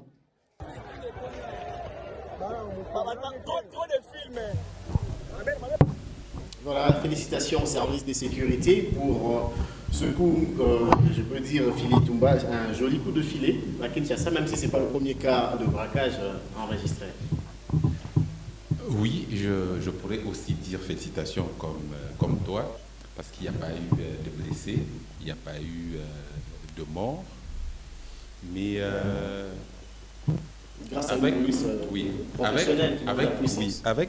justement avec un œil beaucoup plus professionnel, on va se rendre compte qu'il y a eu beaucoup de failles. Il y a eu beaucoup de failles parce que si c'était une vraie prise d'otage, je pense qu'on perdrait beaucoup de gens. Non seulement on perdrait beaucoup de gens à l'intérieur de la banque, mais on perdrait aussi beaucoup de gens à l'extérieur de la banque. Par rapport au nombre de gens non seulement par rapport au nombre de gens, quand les services de sécurité arrivent dans un endroit, dans un endroit comme celui-là, il y a d'abord ça. C'est la première des choses qu'il faut faire. C'est mettre le périmètre de sécurité pour non seulement garantir l'opération, mais aussi protéger les autres vies. Parce que dans cette configuration, on pouvait facilement confondre les braqueurs aux ballons. Les gens pouvaient se faufiler facilement et s'en aller. Alors, il y a eu beaucoup de failles que l'on remarque. Pourquoi? Parce que d'abord, à l'intérieur, commençons par l'intérieur de la banque. Vous êtes une agence d'une banque. Moi, je pense que vous devez bien organiser les choses. D'abord, une cabine de surveillance. Dans une cabine de surveillance où vous allez voir tous les mouvements à l'intérieur et à l'extérieur de la banque, premièrement. Deuxièmement, dans la banque, vous devez avoir au minimum 2 agents en tenue civile. Au minimum 2 agents en tenue civile, en dehors de la sécurité privée ou de la sécurité publique. Au moins 2 agents armés en civil pour des cas comme ça. Parce que quand on prend des gens en otage, c'est peut-être parce que je n'ai pas beaucoup plus d'éléments, je me contente des séquences que nous avons vues sur les réseaux sociaux. Quand vous prenez des gens comme ça en otage, déjà, si c'est une vraie prise d'otage, parce que je commence même à douter sur une vraie prise d'otage, quand c'est une vraie prise d'otage, si les criminels, les braqueurs sont professionnels, ils vont d'abord commencer par isoler les otages. Ça veut dire isoler les otages, c'est les mettre dans une pièce qui n'est pas facilement accessible. Mais on a l'impression qu'ils sont restés dans la grande salle. Or, dans la grande salle, si parmi les otages, on avait des professionnels de sécurité armés, on neutraliserait plus facilement les vendeurs d'otages. Ça, c'est une faille du côté de la banque. Maintenant, du côté de nos services de sécurité, c'est qu'ils ont commencé par alerter les gens à l'intérieur. Je me dis que s'ils étaient vraiment armés, il y aurait des morts, il y aurait des blessés. Pourquoi? Parce que les coups de feu sont partis de l'extérieur. Vous voyez? C'est ceux qui sont venus en intervention qui ont tiré en premier. Or, ça c'est une erreur grave. Déjà parce que quand vous tirez, non seulement vous créez une psychose, une ambiance de panique à l'intérieur. Parce que les otages ne vont plus savoir si c'est la guerre qui commence, si ce sont les échanges de tirs qui vont commencer. Ils vont chercher à se sauver. En se sauvant, ils peuvent prendre des balles, des preneurs d'otages ou des services de sécurité. Alors, il n'y a qu'en option extrême que les intervenants sont obligés de tirer. Ils ne peuvent pas tirer avant de sentir que la menace est extrême à l'intérieur. Apparemment, la gâchette, elle est facile maintenant. Voilà. C'est ça que je dis. Ils ont tiré alors qu'ils ne voyaient même pas les gens à l'intérieur. Et ça, c'est une grosse erreur. Dieu merci, il n'y a pas eu de blessés, il n'y a pas eu de morts. Mais moi, je pense que l'intervention, à part la spontanéité que nous avons constatée et les choses que nous avons vues, c'est pourquoi nous les félicitons, mais il y a eu beaucoup de failles dans l'opération et il est temps, moi je pense, je l'ai toujours dit, je reviens sur ça. Notre sécurité est restée authentique, ça veut dire vieille, police voleur. On pense que nous avons toujours les voleurs qui courent et la police qui court après. Non, mais le crime a aussi évolué. Le crime a évolué. Il y a 2 années, on n'avait pas ce genre d'événements criminels dans le pays. Oui. Mais il est temps aujourd'hui que l'on forme une brigade spécialisée dans ce genre, dans ces formes de criminalité. Parce que ça se fait un peu, c'est devenu un peu récurrent à Kinshasa, et même à Lubumbashi. Et même les cambriolages que nous avons depuis des années, on n'a pas encore réussi à former des brigades anti-cambriolage. C'est tout le monde qui vient. Quand on dit non, il y a cambriolage dans un tel quartier, c'est tout le monde qui vient. Parfois même les polices, la police des circulations qui renvoie ces éléments sur place. C'est tout le monde qui vient. Pourtant, si on a des spécialistes, si on a des spécialistes qui savent comment opérer, comment éviter de mettre en danger la vie de ceux qui sont pris en otage, moi je pense que c'est mieux. Donc la police, notre police, doit commencer avec une formation permanente, mais aussi des formations spécialisées sur toutes les formes de criminalité que nous commençons à connaître dans le pays. Parce qu'avant, on n'avait pas ces formes de criminalité. Mais ça peut aller aussi au niveau des criminalités, de la cybercriminalité, du détournement de fonds, banque locale, le suivi de téléphone. Tout ça, on doit former des brigades spécialisées pour arriver à parer ce genre d'événements. Mais malheureusement, ce sont les anciens militaires formés à l'EFO qui sont devenus policiers que l'on envoie. Parce que quand on envoie un militaire, le militaire, lui, il a été formé pour tuer l'ennemi. Justement. Ouais. Il a été formé pour tuer l'ennemi. Donc quand vous l'envoyez comme ça, comme vous l'avez dit, il a la gâchette facile, il peut tirer facilement. On a même vu dans ces séquences de vidéos qui ont fait le tour du monde à travers les réseaux sociaux, on a même vu des militaires, mais par rapport au traitement de la personne de Madame Porsche, nous allons revenir à vous. Le temps pour nous de prendre d'abord Patient KMB, un joli coup de filet à Kinshasa, mais faudra-t-il craindre aujourd'hui?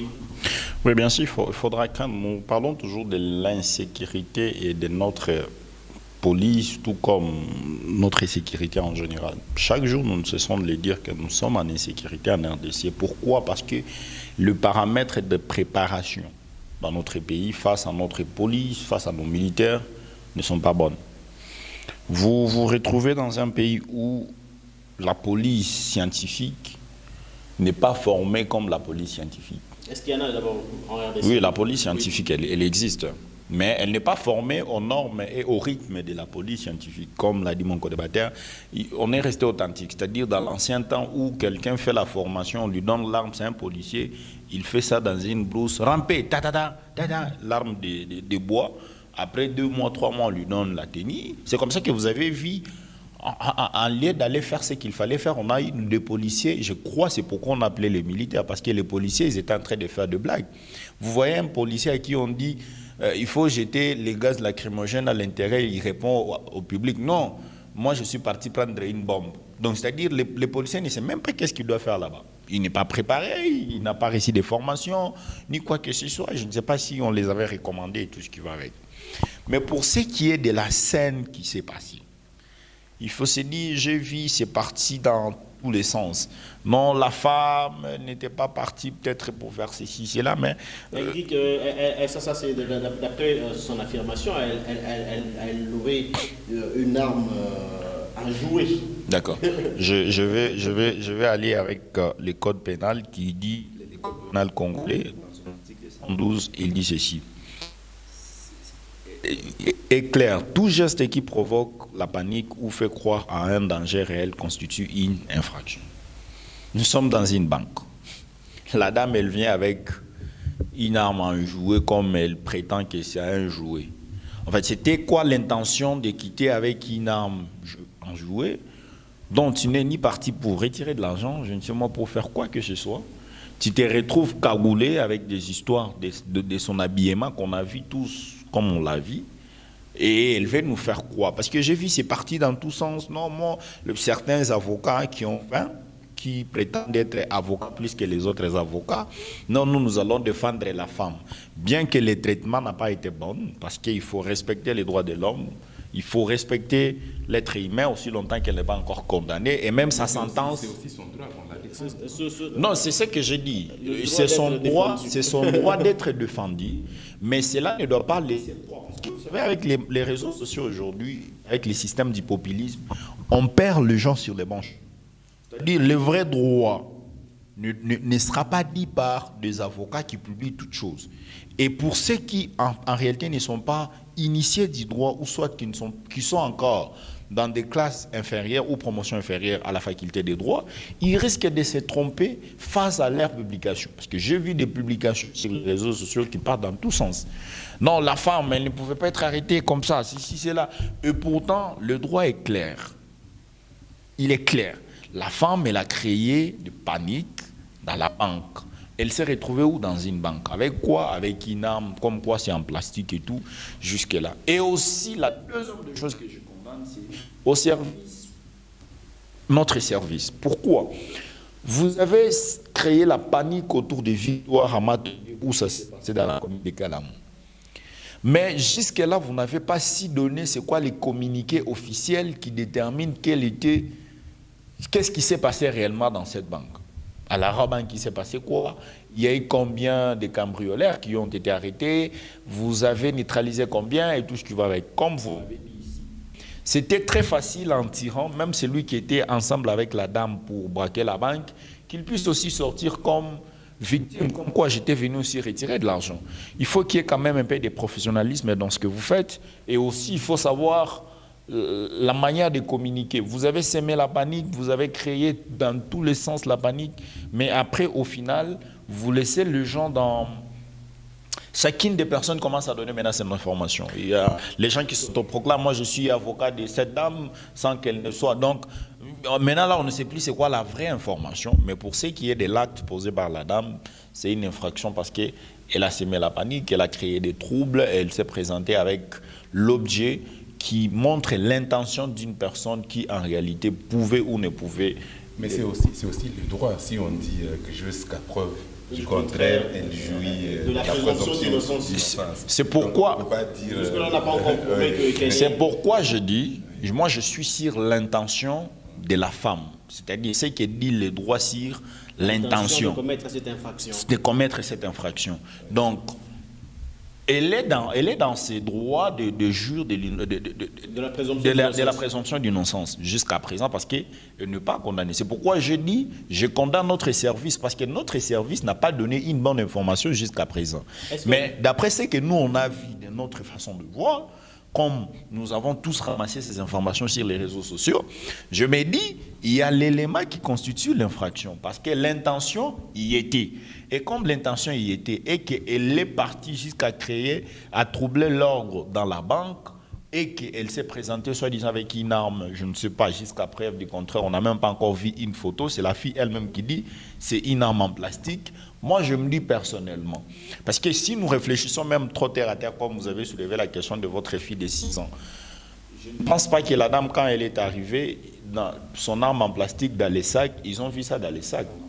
C'est-à-dire, il y a eu ce qui s'est passé. C'est pourquoi j'ai demandé qu'il faut qu'il y ait les vidéos des caméras de surveillance qui montrent, parce que dans une banque... peut-être pas être mis oui, bien sûr, parce que ça ne doit pas être mis sur la place publique, mais ça va servir pour de preuves lors du procès de la dame. Est-ce qu'il y aura même procès parce qu'elle est de nationalité allemande? Oui, il y aura... N'y en a-t-il pas de chance qu'elle soit libérée, comme on l'a vécu avec le jeune homme du coup d'État manqué à Kinshasa? Non, il y aura un procès qui est parti. Les chances d'être libérés sont là. Oui. Sont là parce que c'est un procès, comme on dit, on peut être condamné ou ne pas condamné, être acquitté. Les chances sont là. Mais moi, je reviens sur ce que je disais, parce que vous avez posé la question du traitement de la dame. Moi, je me suis retrouvé partagé entre deux sentiments. Je me suis retrouvé partagé entre deux sentiments. D'abord, beaucoup de colère, parce que j'ai vu la dame dans le véhicule presque nue. Non, toute nue. Non, on dit bien presque parce que... presque. Et ça, c'est grave. Mais maintenant, je le dis en regardant comme tout le monde. Mais maintenant, si il faut que j'essaie de réfléchir parce que à chaque acte, il faut essayer de donner un peu de justification. Je me suis dit, parce que j'ai essayé de trianguler entre tout ce qu'on a vu là. Parce qu'après, on est allé dans le département de Dame. On a vu qu'il y avait beaucoup... des objets, mystiques, mystico-religieux. Quand je suis revenu sur les vidéos qui circulent sur les réseaux sociaux, je me suis dit, est-ce que cette dame avait fait preuve de fétichisme au moment de l'opération? Ouais. Alors, si oui, les militaires sont parfois formés comme ça, ou je ne sais pas, mon formation sociologique, parce qu'il y a au-delà de la formation qui reçoivent, il y a aussi la formation sociologique. C'est que les policiers voient les autres policiers faire. Alors, ils se sont dit, peut-être pour ne pas permettre à la femme de disparaître, on peut faire ça. Mais en tout état de cause, ça ne justifie pas le traitement dégradant que nous avons vu. Maintenant, pour revenir à l'opération, il y a une chose qui me revient. Moi, je pense qu'on doit maintenant obliger à toutes les banques et même à tous les supermarchés ou même à toutes les églises, partout où on peut avoir un mouvement de gens, où on peut avoir des intentions criminelles, que ces endroits soient sécurisés. Non seulement par de caméras de surveillance, parce que moi je me dis que s'il y avait une cabine de surveillance et que les services de sécurité avaient accès, où il y avait connexion entre cette cabine de surveillance et ceux qui sont venus en intervention, on pouvait voir l'intérieur de la banque. On saurait même que les armes étaient factices ou c'était des vraies armes. Mais comment, avec des armes, entre guillemets, prenons-les comme étant des armes factices, pour accéder quand même à la banque, il y a un contrôle qui se fait généralement? Non, pas dans nos banques, parce que il y a des banques où, je connais très bien la banque de Victoire, la Rabobank au niveau de Victoire. Il faut déjà se dire que cet endroit-là, ce n'est pas un endroit où, très facilement, c'est pourquoi j'ai rejoint l'idée, la dame, elle a été trompée, peut-être par ses fétiches, ses esprits et tout, parce que Victoire dans la configuration de Kinshasa, c'est ça même le millier de Kinshasa. C'est là que même il y a eu... C'est presque... Donc parce qu'il y a le palais du peuple, donc là où d'abord elle a été arrêtée, c'est à quelques mètres. Non, c'est là qu'on a même demandé l'indépendance de la RDC, place des artistes et tout ce qui va avec des Kinshasa. Alors je ne sais pas, son idée c'était quoi? Bon, vous savez, dans notre pays, on a un problème de réflexion. Elle peut aller toucher ces fétiches-là, ces esprits l'envoient, ben vas-y, va faire ça et tout. Ensuite, elle s'est dit que... Espérons qu'elle soit invisible, comme on le voit aussi à certains féticheurs qui font ça. C'est ce que j'ai dit. Peut-être elle a été trompée à ce niveau. Parce que je vois la Rabobank au niveau des Victoires, il n'y a qu'une seule route d'abord de sortie. Et il y a les ronds-points à ce niveau. Même si c'était de vrais braqueurs aux sorties, avec cette foule qu'il y a, parce que c'est le seul rond-point qui réunit presque toutes les sorties de Kinshasa et les entrées. Les gens de la Tchangou, les gens de toutes les 4 districts de Kinshasa. Et à ce niveau, il y a toujours l'engouement à ces heures-là. Parce qu'il y a des gens qui viennent acheter. Il y a toujours, donc, à ce niveau, quand déjà d'abord les personnes comme ça, comme nous qui voyageons, nous ne passons pas par là parce qu'on sait qu'il faut qu'on puisse prendre directement Triomphal. Mais peut-être qu'elle voulait se servir de cet engouement pour... c'est ce que j'ai dit. Sûrement oui. Parmi cet engouement, il y avait aussi des gens, ses complices. C'est complice. C'est pourquoi j'ai dit c'était un problème des services qui ont mal procédé en tirant. Mais maintenant, la dame, bien sûr, même si elle voulait se servir de cet engouement, elle devrait savoir qu'en entrant à la banque, juste d'abord derrière là, il y a des services, il y a pire, qui se retrouvent juste derrière.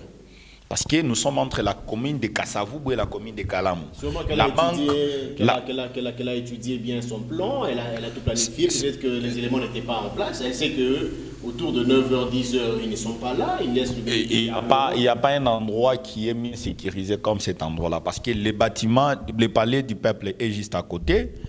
Pire est là. À côté, c'est là où on a construit le nouveau centre financier. Vous êtes entre...